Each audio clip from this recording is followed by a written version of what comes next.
오늘 이곳에 오신 여러분을 환영하고 축복합니다. 오신 여러분에게 드릴 귀한 선물을 준비하였습니다. 그 선물은 여기에 그려진 고기 그림입니다. 고기 그림치고는 이상하게 보이는 그림입니다. 지금 이 그림은 중세기에 물고기 모양으로 만든 등잔입니다.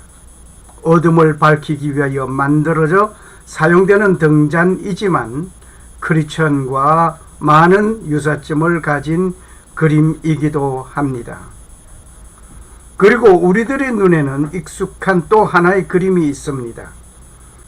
익스투스라는 말을 모르는 분도 없을 정도입니다. 그러나 만에 한 사람이 혹시 모르는 분이 계신다면 하는 높아심에서 이 말을 설명하려고 합니다. 그리스도교에서 물고기는 예수를 상징하고 있습니다. 예수 그리스도가 보리떡 5개와 물고기 2마리로 5,000명을 배불리 먹였던 그 가운데 오병이의 그 기적, 그 역사, 그게 물고기는 중요한 존재였음을 다시 한번 생각하게 합니다. 물고기 그림은 박해받을 때 그리스도인들이 사용하는 암호이었습니다.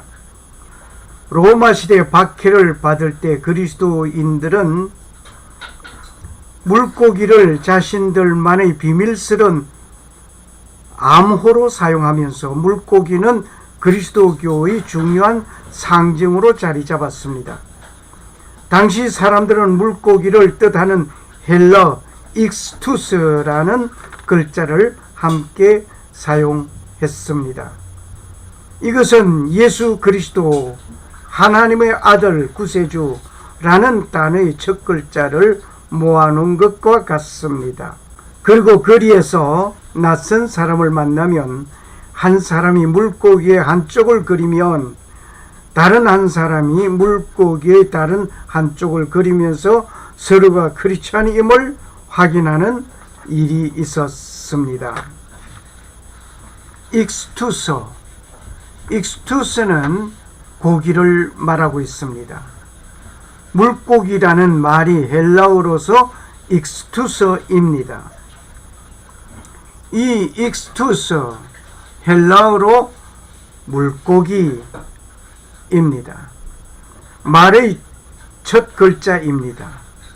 익스투스, 마침 헬라어로 익스투스라는 말이 물고기인데 거기에 첫 글자들을 따서 표현하고 있습니다. 위의 그림을 보시면 잘 이해가 될 것입니다. 익스투스, 물고기. 여기에 요타라는 그 알파벳, 헬라 글자의 그 알파벳 요타, 이 글자가 예소수라고 하는데 예수 그리스도를 말하고 있습니다. 그리고 키라는 헬라 글자, 그게 그리스도를 말하고 있습니다. 또 데타 데오스, 하나님을 말하고 있습니다. 그리고 윕실론, 이 윕실론은 아들을 말하고 있습니다. 또한 시그마이는 세오테울, 서비스를 말하고 구원을 말하고 있습니다. 이 말은 예수 그리스도는 하나님의 아들이며 구세주이다 하는 말로 사용하고 있었습니다. 그리스도, Jesus Christ, God's Son, Savior. 예수 그리스도는 하나님의 아들이며 구세주이다. 이건 익스투스로 헬라 글자 물고기라는 말이 익스투스가 이렇게 잘 표현되어 있는 것은 물고기와 예수 그리스도는 하나님의 아들 구세주이라는 이 말로 잘 표현이 되고 있습니다. 예수님께서 갈릴리 해변을 다니시다가 어부들을 만났습니다. 그들에게 나를 따라오라고 초청하였습니다. 그리고 그들에게 말씀하시기를 사람 낚는 어부가 되게 하시겠다고 하셨습니다. 예수님의 초청을 받은 이들은 모든 것을 버려두고 예수님을 따라 나셨습니다. 오늘 본문의 말씀을 읽겠습니다.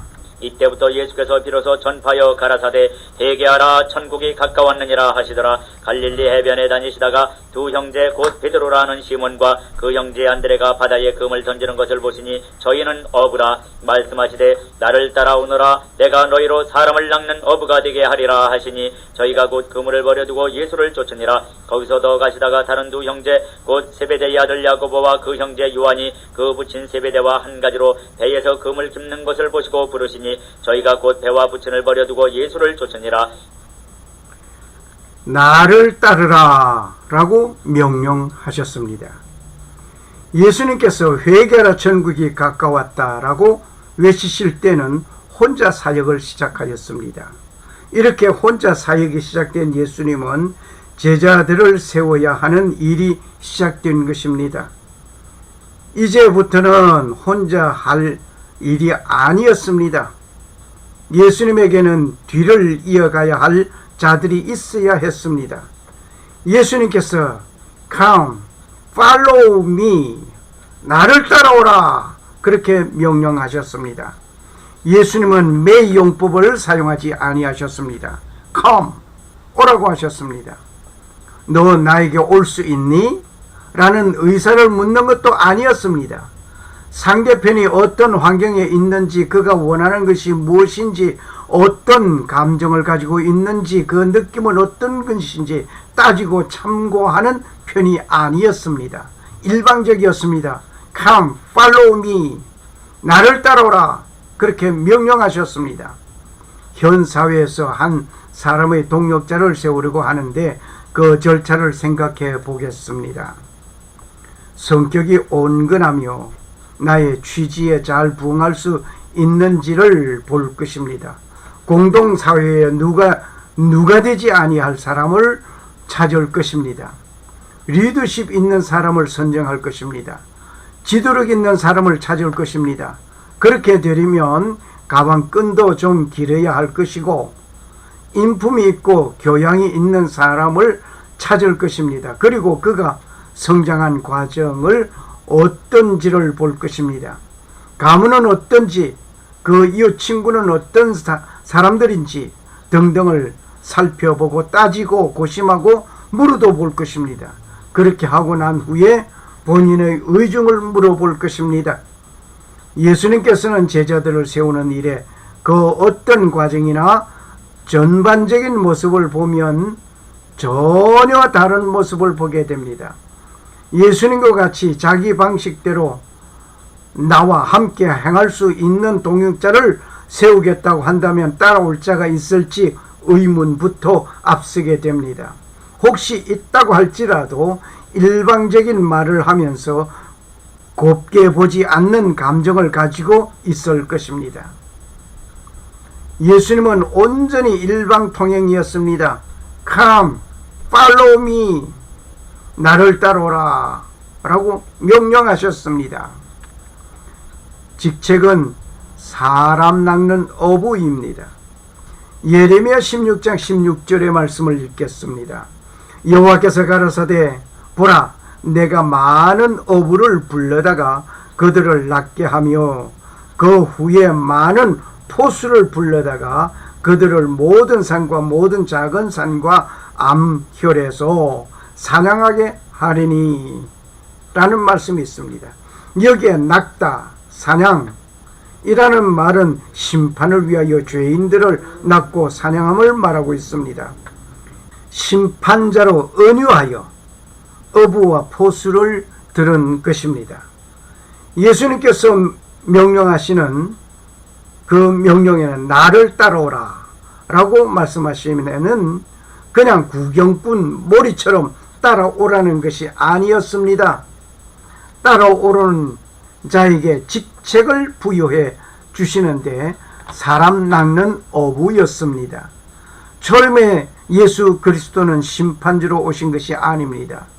구세주로 오셨습니다. 하지만 장차 심판주의 기준에는 하늘나라 입성을 위하여 회개하였는가 그리고 복음을 믿었는가 입니다. 이 소식을 전할 대사를 뽑으시는 것이었습니다.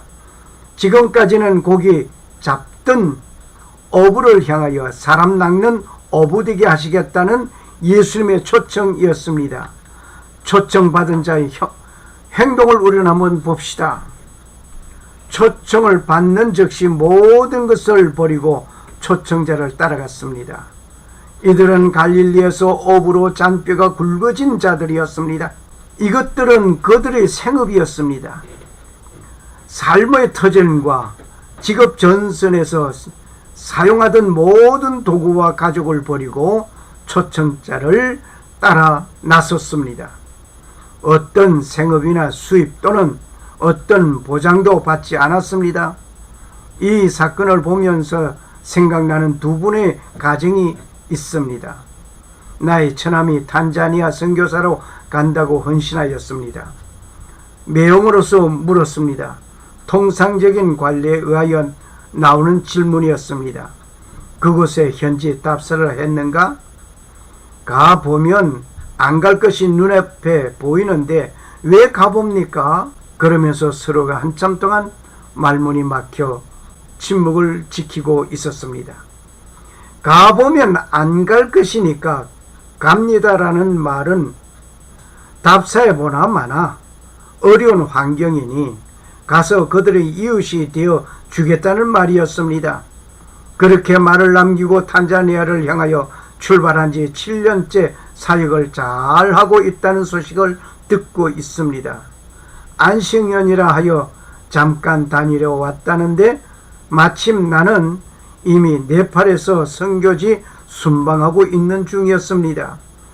네팔 까트만두에서 고아 사역을 하시는 선교사님을 만나 그곳에 선교지를 정하고 오신 경위를 듣는데 어찌 나의 처남의 생각과 헌신의 모습이 동질임을 확인하면서 나는 무엇인가 이기적이고 계산적인 나의 존재라고 생각하면서 부끄러움을 한아름 간직하게 되었습니다. 어차피 네팔에 가기로 했는데 답사가 무엇이 중요하고 필요한가요? 답사해 보면 다시 가지 않을 것인데 말이야. 그러면서 말하는 선교사님의 그 말 정말 존경스럽습니다. 이런 헌신적인 두 선교사님의 가정을 보면서 정말 예수님께서 제자로 초청한 사람들 중에 헌신한 자라고 말하고 싶습니다. 우리가 당신을 따르게 되면 내 가족의 생계는 어떻게 되는 것입니까? 라는 질문도 없었습니다. 요즘 직장에 취직을 하면서 이력서를 내고 인터뷰를 하다 보면 당신이 원하는 보수는 얼마를 원하는가 하는 질문을 받게 됩니다. 우리 회사에서 당신을 직원으로 뽑으면 첫 봉급은 얼마이고 어떤 대우를 하게 될 것이고 등등 말을 합니다. 그렇게 말을 하면서 서로의 조건을 따지고 있습니다. 그런데 예수님은 나를 따라오라는 명령은 있었지만 그 다음 어떤 조건이나 보상도 말씀이 없습니다. 오직 예수님은 회개하라 천국이 가까웠다 입니다. 우리에게는 그 하늘나라가 있으니 더 이상 어떤 것도 필요하지 않습니다. 아버지께서 나를 사랑하신 것, 그 사랑을 이 땅에서 이웃에게 나누고 섬기는 삶이 되어야 할 것뿐입니다. 초청에 응한 자들을 우리는 한번 보겠습니다. 베드로와 안드레 그리고 세베대의 아들 야고보와 형제 요한이었습니다. 베드로와 안드레는 형제입니다. 그리고 야고보와 요한은 세베대의 아들로서의 또 형제입니다. 이들의 자세한 인적 사항은 예수님의 12제자 강의에 집중적으로 밝히고 있으니 그곳에서 참고하시기를 원합니다. 그 강의된 영상은 유튜브에 올려져 있습니다. 검색하시기를 예수님의 12제자로 검색하시면 보실 수 있습니다. 예수님의 초청과 초대에는 어떤 보상이나 보장된 조언이 요구치 않습니다.